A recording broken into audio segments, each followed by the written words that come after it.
Black Voices. This is our Hot Topic segment. My name is Dr. Sherrone Michael Chadwell, and I got the gang here with me today. We've got Chris Dawkins, Mario Salas, and Caleb Alexander.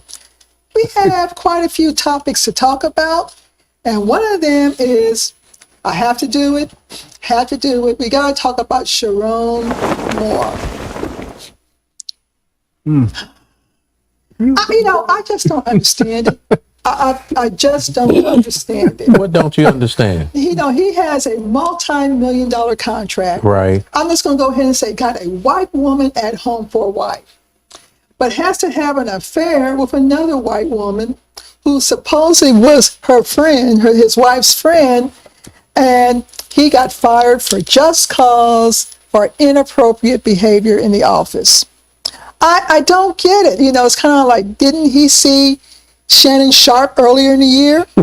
But wait a minute. I don't get it. But this has been going on since the beginning of time. I don't get it. It's kind of like, it's kind of like these brothers are making, I don't even want to call him my brother because he's Trinidadian. He's from Trinidad. He's still a brother, but I don't know if he gets the brother title. Yeah, it's kind of like they make these $1 million contracts, and for whatever reason, they think that they can do what everybody else does, and it just doesn't work like that. Look at Ime Udoka. But what he did was he redefined the term color struck in the other direction. Color struck, meaning what? Sees a white sheet and runs right for it. I don't get it, man. I mean, $14 million contract. Gone. Chasing Gone. Becky. We already know that the mistress name is Paige Shiver. Mm-hmm. She's going to probably file civil lawsuit against him. Yeah. His wife is going to take everything that was ever left over. Yep. I don't get it. I don't get it. I don't get it. Them running to as soon as they get any kind of change in their pocket, they want to run to somebody who otherwise would call them an N-word. So I don't get that part. It's a continuous transfer of wealth from black to white. They never learn their lessons. Never learn their lessons. And I heard something last week or a couple of weeks ago that one of the reasons why these, is that the girlfriend or the wife? That's the mistress, aka side chick. One of the reasons why a lot of these black men in sports and entertainment who get these large contracts turn their attention to white women is for marketing reasons. A lot of marketers look at they get these huge contracts like with Nike and whatever, and supposedly, and it makes sense to me, is that the white women put them in a position of the market that will spend the most money. Now they forget that we spend over $1 trillion a year, but this is absolutely crazy. So why did Clarence Thomas do that? Does his wife play basketball or something? I think they just a bunch of old geechies who they've been wanting. Now that they can afford it, that's what they go after. That's what they want. But the thing is, though, here is that's what they are. They a bunch of old. But the thing is that he already had a white woman at home. Yeah, and he wanted. Look at that young thing he had. He wanted more. But he wasn't never at home. They want a white woman and BMW. So now we got a situation. Okay? And a $10 million house to never pay for. Just cause he's sitting up in the jail. Is that him in jail? Yeah. That's the Hannibal Lecter picture. And supposedly he's got some mental issues now. If you ever go to jail, you might get that. It's just a sad situation. And then, Shannon Sharpe talking about, well, I don't know what people were talking about him so bad because they don't know what, they don't know what they would do if they were in his situation. And he gonna carry water for him. Yeah, because he just did the same thing. Right. Yeah, I'm sure he understood. He got some mental problems himself. So He'll never smile. I just don't get it. If you guys can put comments in the link, but in comments on this particular link as to the why, or I'll just have to put some folks together, put a research team together, and investigate Why? Just leave them alone. Just leave them. Just leave them alone. Who? Just leave them alone. Me leave him alone? No, I'm talking about just leave them Becky's alone. Leave the pink toes alone. Go get you a sister. Live happily ever after. Leave them alone. As long as you don't buy a Ford Bronco, I don't guess it's all right. Leave them alone. So the next thing is, Trump is really Spin the wheel. screwing up the United States. Huh? We gotta spin the wheel, though. Not yet. Not yet. Not yet.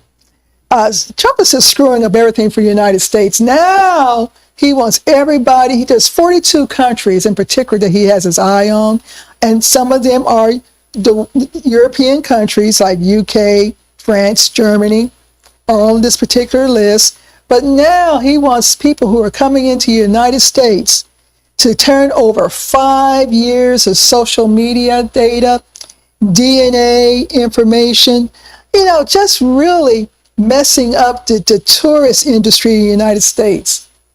Now, I don't know how you would even turn over 5 years of social media data.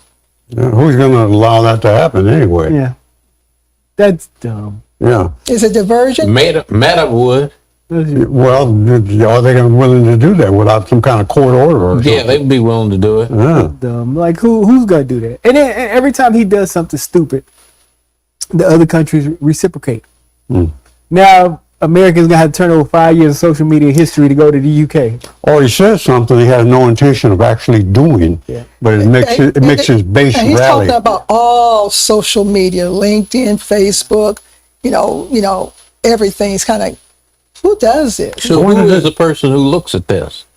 That's a good question. You know Who's that gonna big sit there and crowd- go you know through that big 5 crowd- years with that big somebody's crowd- social media? that big crowd we just saw with Trump. I wonder how much money they were paid to show up at that rally. So I don't get it again.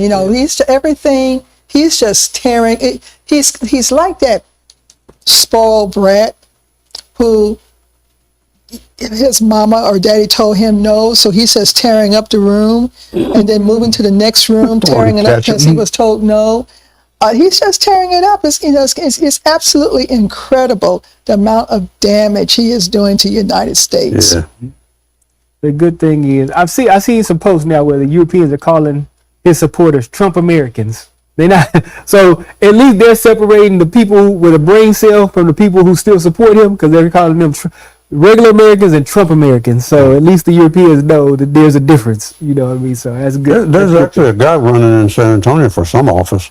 Has signs on Bandera Road saying, and his sign says, "I'm been Trump tested or Trump trusted." Yeah, in a local race. I don't know what race it is, but that automatically is going to cause people that know what kind of clown stuff this guy does to vote against him. That might be the guy running for Senate. Could be. There's a black guy running for Senate. Really? So Antonio? No, but he's because they've got several guys. Actually, there's I don't want to get off on this subject, but there's going to be a primary for both Democrats and Republicans, and that's supposed to happen in March. All right. I only know one politician who was Republican, who's I guess was Trump tested, and he lost really bad. Yeah, all around, all across the country, they've been losing really bad. It's really bad. Really bad. So 23 Democrats voted against. They tabling. They tabled the impeachment process. And this was by Al Green's proposal? Congressman out of Houston, correct? Right. Yeah. Okay. And so we were talking about this off camera. These 23 originally had agreed to the impeachment, pushing for impeachment. But now 23, sat up, got with the Republicans and said, no, we're not going to do this. So interesting enough is that, do we impeach Trump or do we wait to get him out of the office altogether? Because if we impeach Trump, then we got to deal with J.D. Vance. And the eyeliner he uses. So You impeach it because you don't even know if Trump's going to leave office. So you got to impeach him and deal with whatever comes afterwards. I'm agreeing with you. I think J.D. Vance is worse, but you got to get rid of Trump. Well, but Kayla, before, off camera, Kayla had a good point about the timing of this. Yeah. What, Yeah, no, it's like one, you're not gonna have the votes, so it's just an exercise in futility. Why are you even doing this right now? Wait till you get back to House, because right now you're just giving them something to run on. But you need the Because- House and the Senate. Right now, what's gonna happen is they're gonna now this look. If we lose the House, they're already showing you what they're gonna do. Do y'all want 2 years of impeachment? Do y'all want this to go on? Do you want 2 years of investigation? Do you want? I mean, you're just giving them ammunition, right? So why even put that out there and give them that kind of ammunition? You know, I think the Democrats need to just I don't sit down, disagree with that. sit down, shut up, let him bad timing. continue It's to bad timing. destroy everything, and let people go to the polls next year. Well, this is the only thing that I know that Al Green does damn near every year. Okay, he's got an impeachment thing going all the time, and he don't care who's in power, who ain't in power, if he got enough votes or whatever. He puts it out there. Maybe we should have him on the show and ask him about You impeachment. try to impeach us. If he brings his cane, we might be in trouble.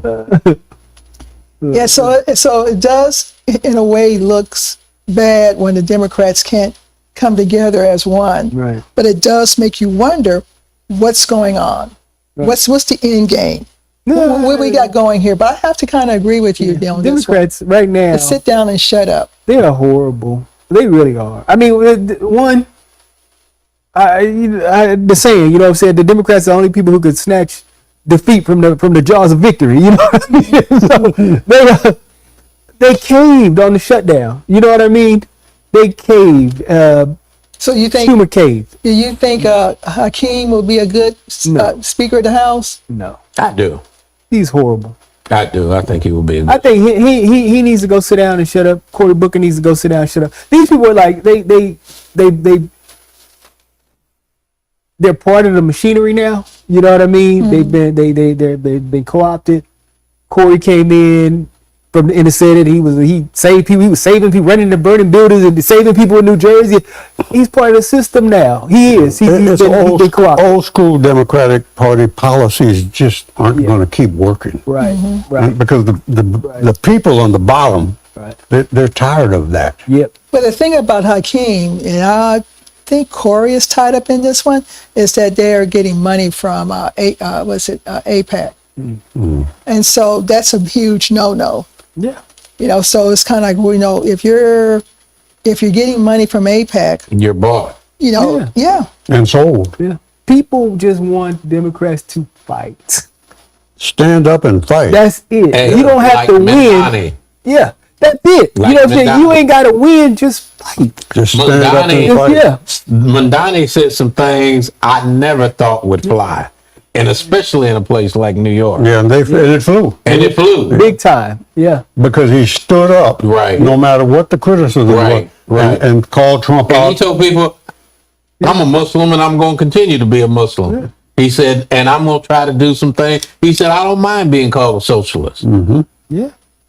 And look at him, the mayor of the largest So city. when you ask about whether the people like Hakeem Jeffries or Cory Booker. Cory Booker or whatever should stay, I would say, like you talked about, Mario, if they're not going to change their ways and be in line with what, like Mamdani has been saying, with the AOCs, the younger people who are in Congress, that's what's going to make the difference. Yeah.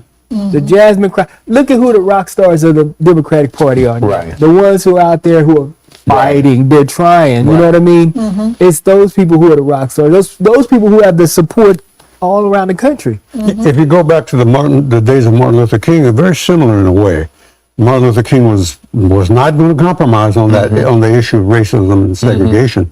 But then you had this group of people that were saying, "You're moving too fast, Martin. You're going to slow up," and they're never going to accept what you're saying. So it's very similar that a lot of people were not ready for Martin Luther King, as the letters from Birmingham jail showed. Yeah. And it's almost the same thing.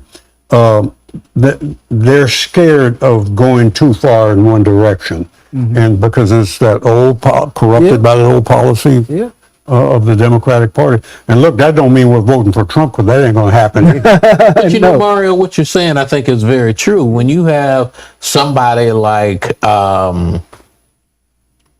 who's running for office, and you talk about these young people, and you talk about how it was not in the best interest, or they thought that it wouldn't be in the best interest to either say this or say that. But all the people who have made changes, and in recent years, like Barack Obama, AOC, Mandani, Jasmine Crockett, they all have been people who run upstream, not with the water downstream. Right, and not cared what people thought about Right. what they said. Right.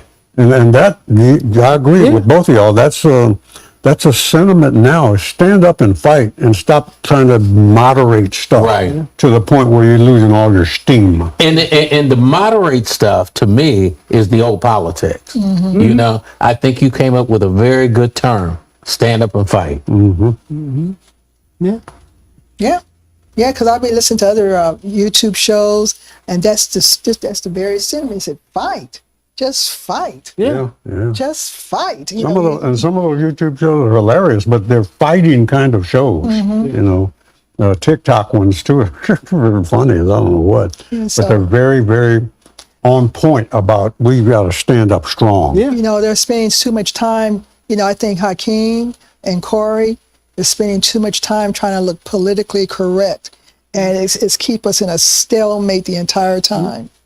And what needs to be- what needs Bernie to be- Sanders has more fire and energy than Cory Booker, something's wrong, right? What needs to be said, if you're being harassed, because we live in a world now where the right wing is harassing people. Yeah. If what you need to do is file lawsuits against them, call them out when they do what they do, whatever.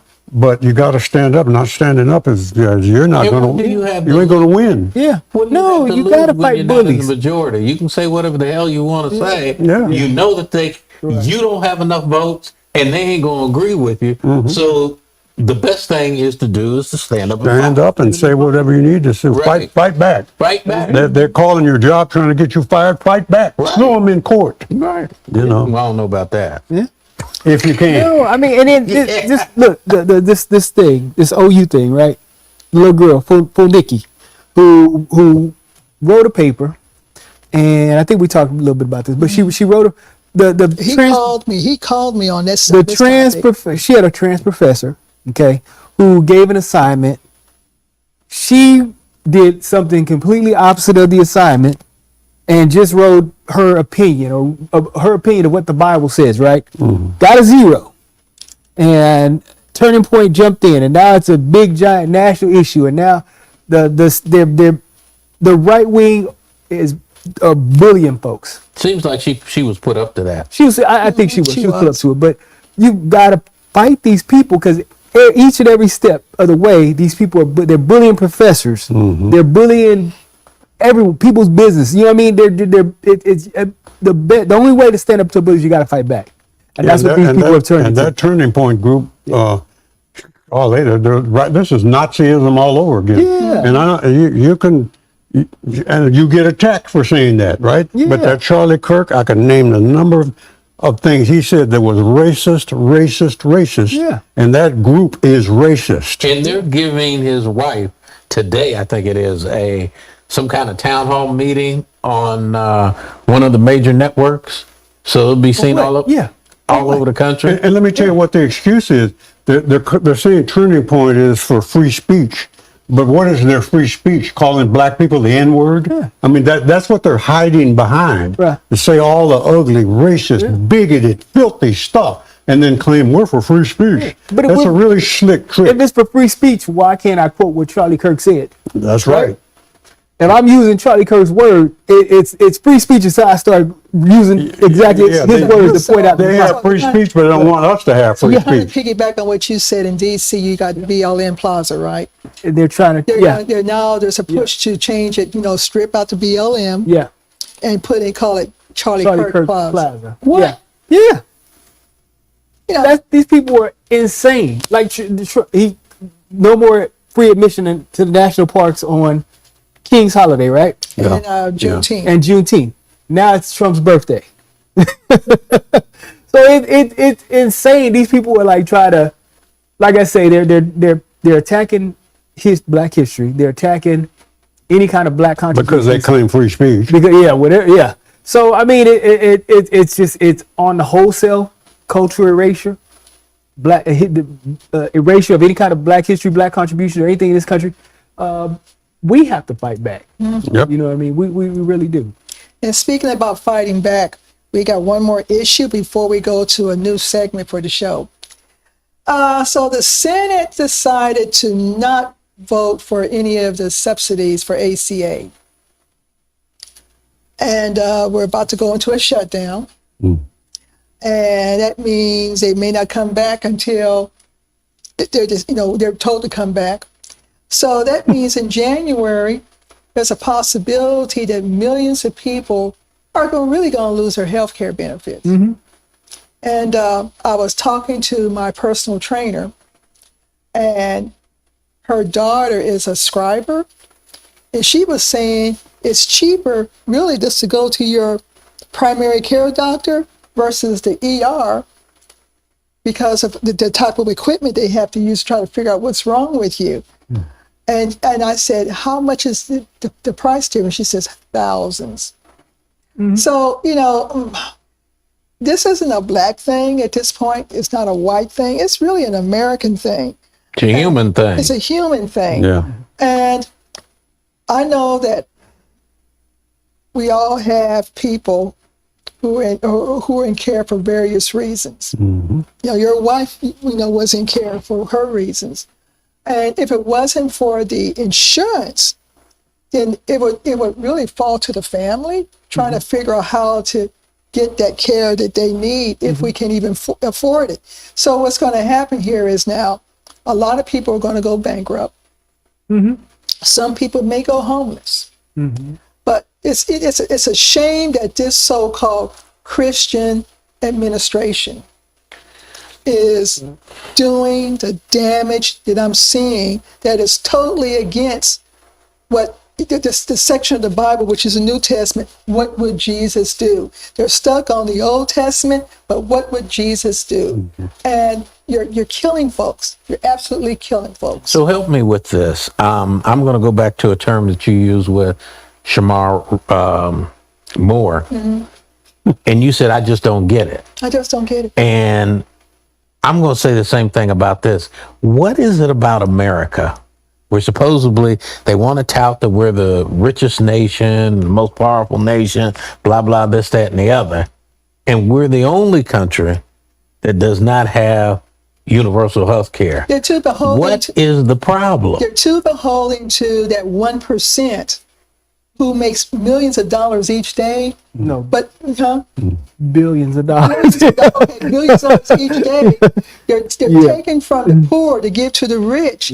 And the 1%, you can go to the doctor. In fact, you don't even have to go to you don't even have to go to the doctor in the state or city you're in. You can go anywhere. But, if grandmama needs to get a root canal, insurance policies, now, in Social Security, they don't pay for medical services like root canals anymore or crowns or anything. And you have to buy a special policy to cover that now. Let me ask this for the seniors. If they were to stop paying their Medicare monthly benefit, would anybody care? Well, that Medicare benefit comes directly out of Social Security. But my point is that would be more money in your pocket if you're not going to get the health care that you need, and especially on a what do they call it? Medicare Advantage. Medicare Advantage. If you got that, okay, so it's $180 some dollars. It could be. It's going to be 204. So, as a protest, if everybody stopped paying that. Now, first of all, it's never going to happen because the older folks can't afford that and they ain't going to understand it. But my point is that would that affect anybody? Would they care? Would they say just let them because they ain't going to have no health care? I don't think they care whether you're young or old. Think about it. Being pregnant, that's an expensive endeavor. Okay, and this is a group of politicians talking about we're for life. But if you're not getting the health care you need Right. while you're pregnant, Right. you got a huge risk Right. when you go into labor. You may or Right. may not come back home. That Right. baby, in fact, there was a black mother who died that was pregnant, but they would not remove the baby until the baby came out on its own. Well, the fact that that mother was dead for quite some time before the baby showed up, now the baby has severe medical issues.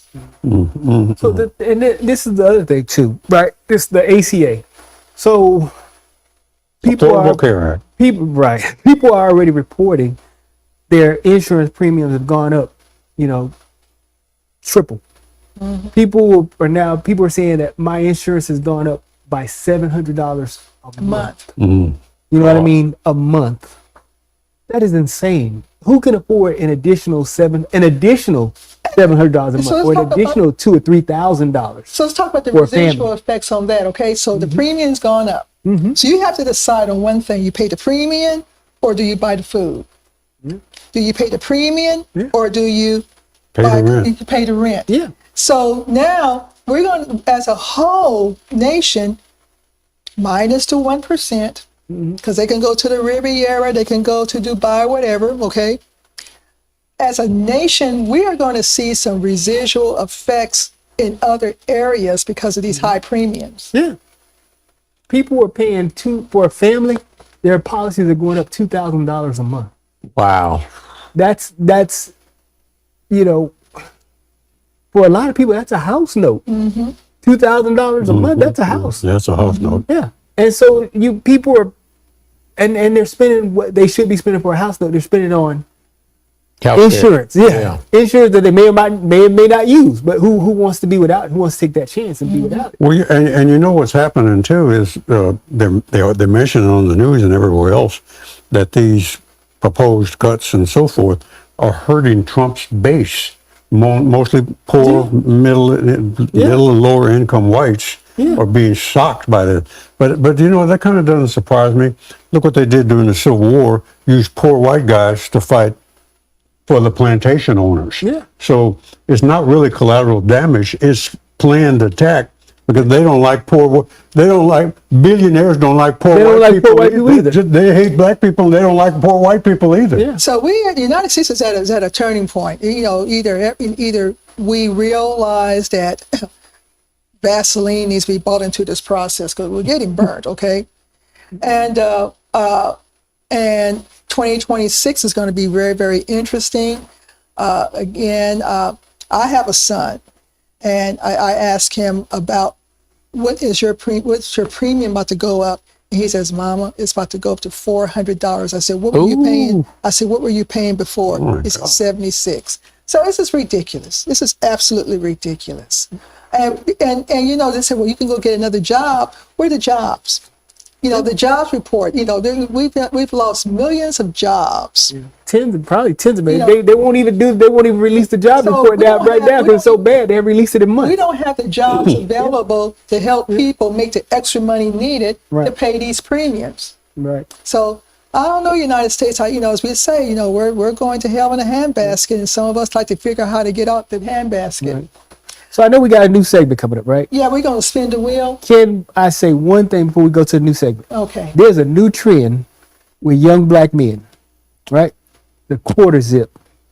Quarter zip. The quarter zip. The sweaters with the quarter zip, they only zip to about right here, the quarter zip sweaters. So the young black men are now wearing quarter zip and chinos and khakis and loafers. So they've abandoned the sagging pants, they've abandoned the Jordans, they've abandoned all that. Some of them are rocking the quarter zip sweaters with the ties underneath it. I love it. You know what I'm saying? I love it. We keep this trend up. Young black men who are now walking those streets looking good, looking presentable, dressing nice right now, and it's smart. Why? I mean, they've abandoned the $300 Jordans and are now rocking $60, $70 loafers. You know what I mean? Making sense. The $200 or $300 blue jeans and now rocking $30, $40, $50 khakis from Old Navy, whatever. You know what I'm saying? And the nice, presentable quarter zips. Like I say, some of them are on these college campuses rocking ties. I love this trend. Please keep up this trend. You're looking good. You're doing good. I love that trend. No more sagging pants. Thank you. Okay, No more Carl, segment. we got a new segment. We're going to spin the wheel for our next hot topic. Uh-oh. Is it going to be Oh, no. Texas? Texas. Okay, who wants to bring up a topic about Texas? Jasmine Crockett. Okay, go for it. Jasmine Crockett has announced that she's going to run for U.S. Senate. U.S. Senate. So the question becomes: is this a good move for her? And does it make a difference whether she wins or not? I mean, I know it makes a difference for us, but the question is if she cannot win and she does lose, what happens at that point? Good question. I'm not sure she can win. It'd be nice if she did. Sure. I'm going to vote for her. Sure. I'm going to vote for her. But you got to look at the demographic. You got to look at where are these tons of votes that would come against her, where are the tons of votes that would come for her. And I don't know, in my mind, I'm thinking the cities that are blue, San Antonio, Houston, Dallas, Austin, they need record number turnouts. And with her, it might be possible. So I'm not sure she could lose either. So She's going to have to really push what's hurting families right now in her campaign speech. She's going to have to really talk about inflation. She's going to have to talk about health care. She's going to have to talk about those, don't talk about the eggs, but you can't talk about the price of food, going up. So she's going to have to really, as a Senate candidate, talk about those issues that pertain to us. And if she does that, stand up and fight, like we talked about before, she probably pulls some Republican votes away for being crushed by Trump politics. Now, what I want to see is this. She's running against John Cornyn's seat. Now, what I want to see is a debate. But you got to get past the primary first. And the question becomes, can she raise the money? No, I think she can. I think she's high profile enough right now to raise the money. I love this for her running. I think it's going to elevate her. And I hope that she takes this opportunity, win, lose, or draw, to really get out there and fight and push issues that really matter to America and Black America in particular. And so I think this is good for us on the whole if she highlights this. The other thing, and this is the other thing though. This is the other thing. Yeah. And this is I've always griped about this because this is going to really, I think, put to bed the idea of intersectionality. I've never bought into it. I've never believed it. They showed it in the last election. It didn't help. Abortion rights and all that stuff was across all throughout the country, right? And white women went and they voted to protect their abortion rights. At the same time, they voted for Trump. So this is going to put to bed finally the idea of intersectionality. They're not with Black women. And Sharon's point about addressing the issues is what will flip some of those Republican voters in the opposite direction, because we are now hearing enough from Republican voters saying they're burning MAGA hats in protest. The farmers are upset. Yeah. The farmers and the Black farmers are upset. So if she doesn't win and we do get a Democrat as president, I see her becoming a cabinet member. No, that's good. Yeah. I see her becoming a cabinet member. Maybe. I mean, and it depends on who that Democrat president is, and does he need her in the House, and what kind of message is he going to, or he or she, going to put forth? Because if it's a message kind of like healing, Old unity, old Democratic policy. So it depends on the message and that administration wants to convey, and whether or not, again, they need her votes in the And House. see, the reason why I say that is because I did see the, what's his name, Newsom has his own podcast on YouTube, and he did have her on the show, and I can see where this relationship could have her again, at the federal level, as a cabinet member, not VP. Blossom. Might blossom. Yeah. So anyway, this was our show. And I like this idea, like Carl says, spin the wheel. We're going to do one of those shocker, unstudied hot topics. Did I see that wheel right? Did it have Epstein files on the wheel? Yeah. Okay, John Roberts. Oh my! see Yeah, there it is. John Epstein. Roberts, I saw your picture with Ghislaine. I saw it. Anyway, this is Contemporary Black Voices. This is our Hot Topic segment. And before we sign off, we want to thank Carl Booker, who is our producer, who puts up with us. And we also want to say thank you to our listeners. Please add your comments and subscribe and tell your friends about us. This is, again, Contemporary Black Voices, where we're telling our story our way. Y'all should have said